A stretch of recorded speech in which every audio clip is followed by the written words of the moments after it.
2020년 우크라이나 빈니차주 마을에서 미스터리한 사건이 발생한다.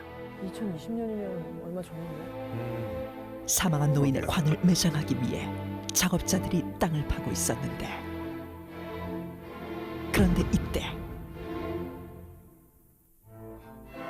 현장에 있던 모두를 놀라게 한 믿을 수 없는 일이 벌어졌다. 뭐지? 바로 사망한 노인의 손이 조금씩 움직이고 있었던 것. 어? 죽었던 노인이 다시 살아났다. 과연 어떻게 된 일일까?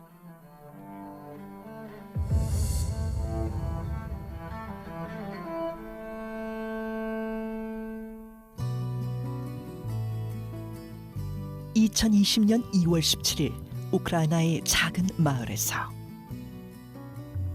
83살의 노인 크세니아 디두크가 자택에서 심정지된 상태로 발견됐다. 돌아가신 거지.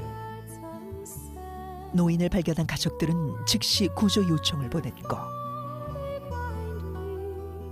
신고를 받고 온 구급대원들은 노인을 살리기 위해 노력했지만 안타깝게도 노인의 의식은 돌아오지 않았다.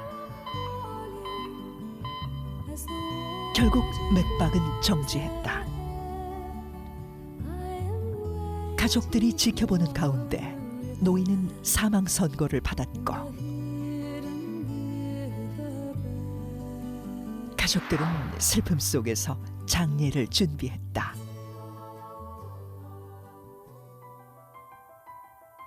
믿을 수 없는 일은 노인의 시신을 안치하기 위해 땅을 파기 시작했을 때 일어났다. 노인이 사망한 지 10시간 후, 가족들이 목격한 충격적인 장면은 바로 묘지 안장만을 남겨둔 상황에서 죽었던 노인의 손이 움직인 것. 놀랍게도 차갑게 식어 있어야 할 노인의 몸에서는 미세한 온기까지 느껴졌고, 어머나, 돌아가신 먹다가 게 아니잖아. 와. Поміряли її пульса немає. Зробили кардіограму серця, пряма лінія, серця немає. Зміряли тиск, тиска немає. Сказали, все, вже можете зеркала закривати, свічку засвітити. 이뿐만이 아니었다. 사망 이후 멈췄던 맥박이 다시 뛰기 시작했고, 싸늘하게 식어 있었던 체온 또한 빠르게 회복되었다. 가족들은 서둘러 노인을 병원으로 옮겼고, 사망한 지 10시간 만에 다시 깨어난 노인은 10시간이 지났는데. 가족들에게 자신이 본 사후 세계를 자세히 설명했다. 말이 안 되지 않아? 부활한 거야? 노인의 말에 따르면 정신을 잃었던 순간 천국을 방문했고, 어머. 그곳에서 돌아가신 아버지가 자신을 부르는 목소리를 들었으며, 천사인 줄 알았던 사람들을 쫓아 눈을 뜨니 다시 살아났다는 것이다. Я 20 років працюю лікарем-терапевтом, подібних речей я ще не зустрічала. Я почуваю помаленьку, полярник. 어머, 너무 정정하신데? 진짜 정정하시네. 응. 의학적으로도 설명이 불가능한 기적 같은 미스테리. 죽음의 문턱에서 아버지의 목소리를 듣고 다시 살아난 노인의 이야기. 우리는 이 미스터리한 현상을 어떻게 설명할 수 있을까? 오늘의 두 번째 미스터리 영상으로 만나봤는데, 사람이 죽었다가 다시 살아난다. 야, 이게 가능한 일일까요? MC분들은 어떻게 생각하시는지? 그 애초에 돌아가신 게 아니었을 것 같아요. 그러니까. 이게 돌아가셨다가 살아나셨다는 게. 그래도 저는 이 주제가 여태껏 다뤘던 것 중에 가장 흥미롭긴 해요. 그러니까 심정지가 왔고 10시간 후에 사람이 다시 체온이 올라가고 하는 것은 과학적으로 분명한 사건이잖아요. 그러니까. 그래서 그게 어떻게 일어났는지가 너무 궁금해요. 맞아요. 네. 자, 과학자분들께 여쭤야죠. 할머니가 어떻게 죽었다가 다시 살아나신 걸까요? 그 말씀하신 것처럼 처음부터 아예 그 죽음의 상태에 이르진 않았을 거다라는 게 제 생각이고요. 심장이 멈췄는데도. 제 생각에는 심장이 멈췄다고 판단을 의사가 했을 텐데 아마도 약하지만 심장 박동이 계속 유지됐을 가능성도 있고요. 그래서 돌아가시지 않은 상태라고 보는 게 맞죠. 아 근데 신화나 뭐 설화에서 나오는 인간이 아닌 신적 존재에게 우리가 부활을 했다라고 말을 하는데 과학적으로 인간이 죽었다 살아나는 게 가능하지 않겠죠? 제가 생각하는 죽음의 정의는 산 사람이 죽음이라는 상태에 도달한 다음에는 죽음이란 상태에서 다시 살아있는 상태로는 올 수 없는 그 상태를 죽음이라고 불러야 된다면 그럼 부활은 제가 생각하는 죽음의 정의와는 모순되는 거죠. 저는 생각이 조금 다릅니다. 어. 아까 교수님께서 설명하시면서 이제 죽음의 정의 그리고 그것과 모순이 된다 이런 말씀을 하셨는데 어떤 사실을 설명하면서 정의 혹은 모순 이런 단어를 사용한다면 90% 확률 이상으로 물리학자일 가능성이 높죠. 말씀하신 내용대로만 보면 그런데 저는 다른 여러 가지 기술을 이용해서 다시 원상태로 돌릴 수 있는 경우가 분명히 있을 것이거든요. 좀 극단적으로는 뭐 세포 하나를 냉동해가지고 오랫동안 보관했다가 나중에 다시 되살린다 이런 것들은 요즘 뭐 산부인과에서 시술도 많이 하고 네. 있죠. 개구리 같은 단순한 동물들은 실제로 냉동 보관해서 시간이 지나서 다시 되살리는 걸 하거든요. 그래서 그런 현상이 일부 가능할 수도 있다라고 저는 이야기하고 싶습니다. 사실 살아나는 것이 가능할 수 있다라는 증거들이 꽤 있어요. 근데 개구리가 죽다 살아난 거, 금붕어, 이 냉동인간에 대해서는 또 딴지를 걸고 싶어졌어요. 왜요? 왜냐하면 우리가 세포를 얼려서 세포 수준에서 그게 이제 잘 작동하도록 하는 건 가능하지만 뇌랑 사람이 정말 죽었는데 살아나게 하는 것은 아직까지는 과학자들은 약간 저거는 불가능한데, 저 레벨에 살아나는 건 불가능한데 라고 얘기를 하고 있긴 합니다. 근데 심장의 경우에는 우리가 죽었다라고 진단을 받았는데 살아난 케이스가 있습니다. 이게 의학계에 최초 보고됐던 게 라자루스 증후군이라고.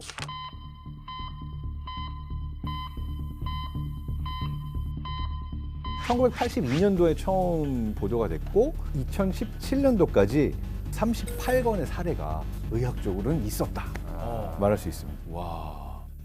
근데 계속 드는 질문이 그럼 죽은 것은 뭘까? 죽음은 뭘까? 뇌가 멈춰야 죽은 건가요? 그 맞아요. 기준이 정확히 어떤지.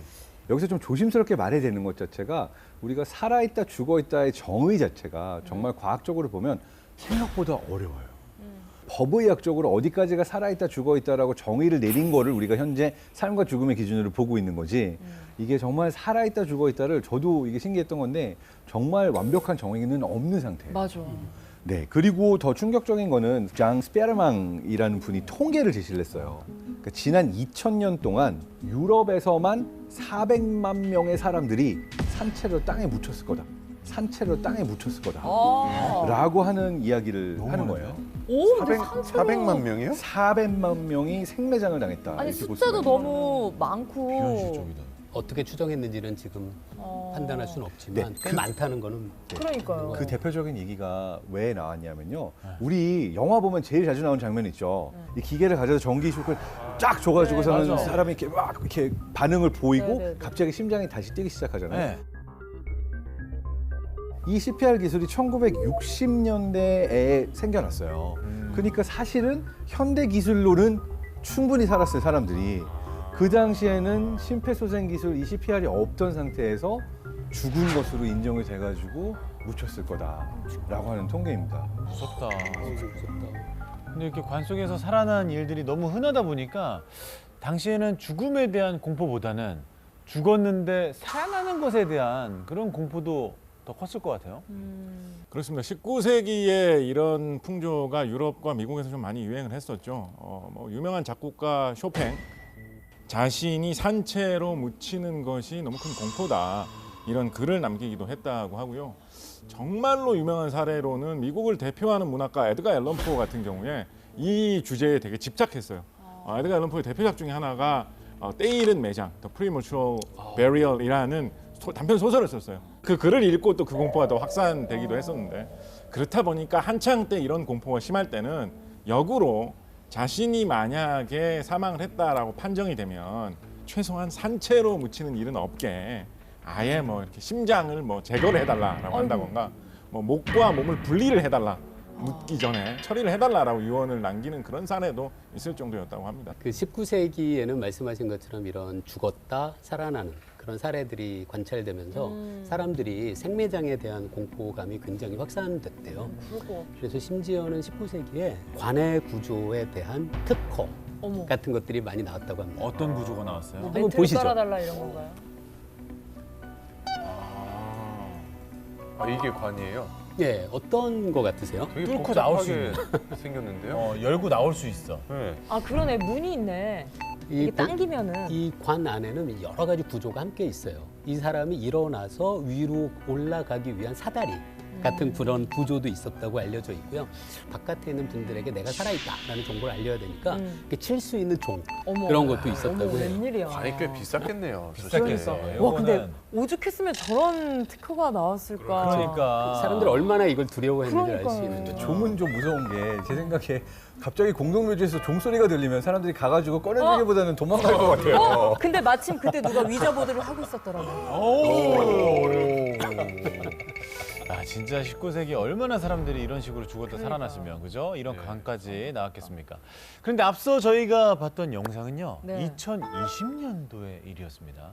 의학이 발달한 21세기인 요즘에도 여전히 죽었다 살아나는 사례들이 들려오고 있단 말이죠. 혹시 들어본 적 있어요? 여러분들 주변에 죽었다가 살아난 사람. 흔히 임사체험이라고 얘기한다는데. 병원에서 저는 이제 MRI 어시스턴트를 여러 번 했었는데 거의 죽기 직전에 이제 환자 마지막 체크를 하러 빠르게 이제 MRI 넣는 경우들이 있어요. 그럼 이분들은 사실은 그 안에서 돌아가시는 분들도 계시고 다시 살아나시는 분들도 있는데 보면은 이제 뇌의 일부가 파괴되어 있는 경우들도 있거든요. 근데 그런 경우에 또 많이 뭔가를 봤다 또는 내가 이렇게 경험했다라고 기억하시는 케이스들이 있기는 합니다.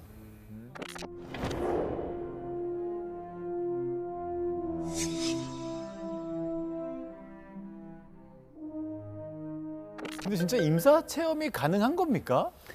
체험 자체는 그분이 정말로 했을 가능성은 있죠. 어. 그렇다고 해서 몸과 어떤 영혼이 분리가 돼서 아. 어떤 무엇인가를 경험한 것은 아니라는 게 제 입장이긴 합니다. 그 진짜 그런 사람들에 대한 연구는 조금 오래됐더라고요. 그 1892년에 임사체험 연구가 처음 시작했는데요. 미국의 지질학자 알베르토 하임이라는 분이 본인이 직접 임사체험을 했었대요. 그리고 그걸 계기로 해서 연구를 시작했는데요. 그 임사체험자들 사례를 분석하고 발견해낸 놀라운 공통점이 있어요. 어떤 공통점입니까? 그건 바로 밝은 빛을 본다입니다. 밝은 빛을 본다.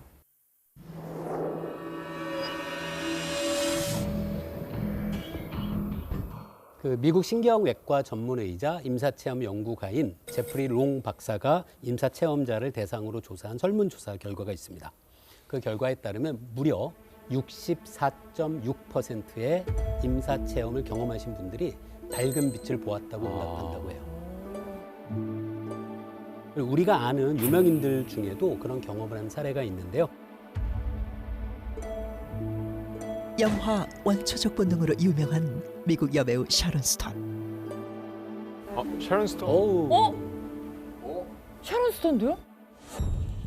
2001년 극심한 두통에 시달리던 그녀는 병원을 방문하게 되고 그녀가 진단받은 병명은 뇌졸중. 어머나. 수술을 앞두고 MRI 검사를 받던 샤론 스톤은 죽음을 경험했다고 증언한다. 게다가 의식을 잃은 그녀의 눈앞에 놀라운 광경이 펼쳐졌다고 하는데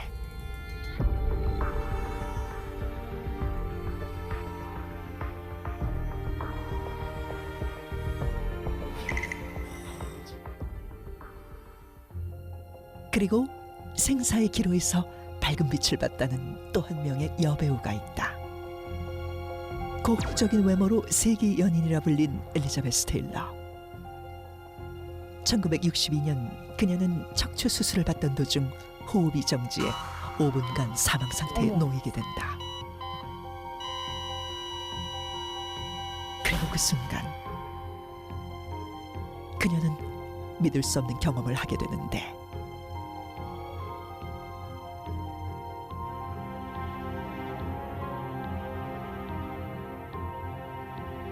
그녀는 밝고 긴 터널을 향해 들어갔고 터널 끝에서 비추는 강렬한 흰 빛을 목격하게 된다. 아니 근데 뭐 샤론 스톤도 그렇고 엘리자베스 테일러도 그렇고 내용적인 면에서도 좀 공통점이 있고 그런 거면 진짜 임사 체험을 실제로 한 게 아닌가 싶기도 한데. 근데 밝은 빛을 본다는 건 되게 영화나 드라마에서 자주 볼 수 있는 맞아요. 연출 네. 장면이잖아요. 약간 평소 학습된 이미지가 그때 딱 이런 상상을 불러일으키는 건 아닌가 싶거든요. 어떻게 생각하세요? 무의식 속에 이렇게 남아있는. 자, 임사 체험자들이 말하는 그 밝은 빛, 이걸 좀 과학적으로 설명을 해주셔야 될 것 같은데요. 네. 어떻습니까? 죽음에 이르기 전에 심장 박동이 정지하면 우리 뇌로 전달되는 혈액의 양이 줄어들 수밖에 없어요. 그러면 뇌 안에서 일어나는 여러 가지 정보 처리 과정에 문제가 발생하는데요. 그때 가장 먼저 영향을 받는 것이 바로 시각 정보를 처리하는 부분이에요. 근데 우리가 사실 시각이 머물러서 굉장히 자세하게 정보를 파악하는 영역은 시야의 가운데 부분이에요. 그래서 시야의 중심은 시각이 남아있고 그 주변부는 이제 어둡게 블랙아웃 되는 것처럼 보이는 효과가 가능하고요. 그 경험을 한 사람은 그걸 터널처럼 보게 되는 거죠. 그러니까 이해할 수 있는 부분은 있습니다. 네. 임사 체험을 경험했던 사람들의 75.4%가 유체 이탈을 경험했다고 기록하고 있거든요.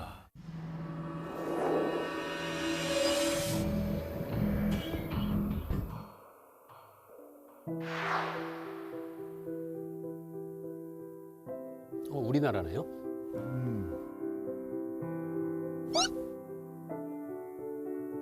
실제는 다 나태주입니다. 네. 아, 와. 누워 있는데 너무너무 덩어리가 아픈 거예요. 침대가 그 스프링이 다 송곳이 돼 갖고 마디마디 그냥 빠짐없이 그냥 아픈 거예요. 어느 순간에 보니까 내가 이렇게 누워 있었는데 내가 엎어져 있더라고요.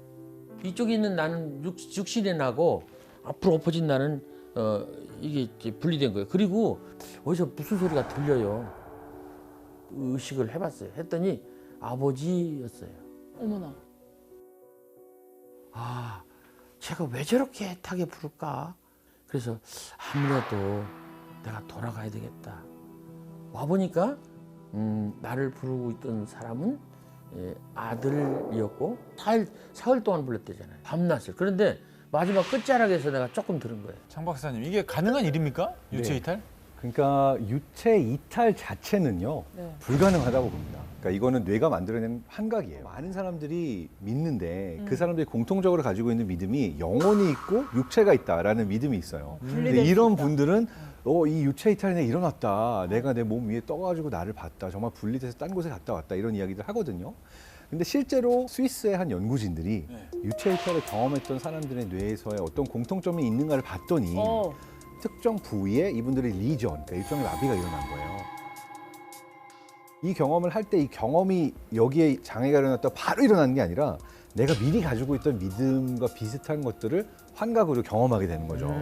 그리고 나중에 더 신기한 건 이걸 가상현실 상태에서 사람들이 일반인들도 내가 다른 아바타 안에 들어가 있다는 강력한 착각을 줄 수가 있어요. 심지어는 그걸 어떻게 할 수 있냐면 내가 누워 있는데 내가 내 위에 떠서 나를 내려다보고 있다는 그런 착각을 분들 많아요. 리얼로 느끼게 할 수 있거든요. 할 수 있는 거예요? 네, 그걸? 그 실험을 할 수 있는 아웃 오브 바디 일루전이라는 실험이 있는데 아까 그 유체 이탈을 경험했던 환자분들의 뇌 부위랑 똑같은 뇌에서 변화가 측정이 됐어요. 그래서 사실은 진짜 내가 경험했어라고 말씀을 하시지만 네. 뇌과학의 입장에서 보면 이거는 환각이다. 설명될 수 있는 환각이다. 네. 예전에 영혼의 무게를 측정한 실험이 있었잖아요. 네. 21g, 영혼은 21g이다라는 결과가 나왔는데 만약에 영혼이 있다면 유체 이탈이 가능할까요? 아니면 이거는 좀 잘못된 실험이었나요? 자, 이게 일단 여러 가지가 잘못된 실험이었어요. 가정부터가 영혼이 있다부터 시작을 한 거죠. 그렇죠. 그러니까 실제로 없을 수도 있는데 영혼이 빠져나가기 위한 순간을 측정을 하겠다. 사람이 죽는 순간에 몸무게의 변화를 측정을 하면 얼마의 변화가 일어나느냐가 결국 영혼의 무게가 아니냐라고 실험을 하겠다는 아이디어를 가지고 실험을 했는데 이게 사실 정확하게 측정하기 너무 어려워요.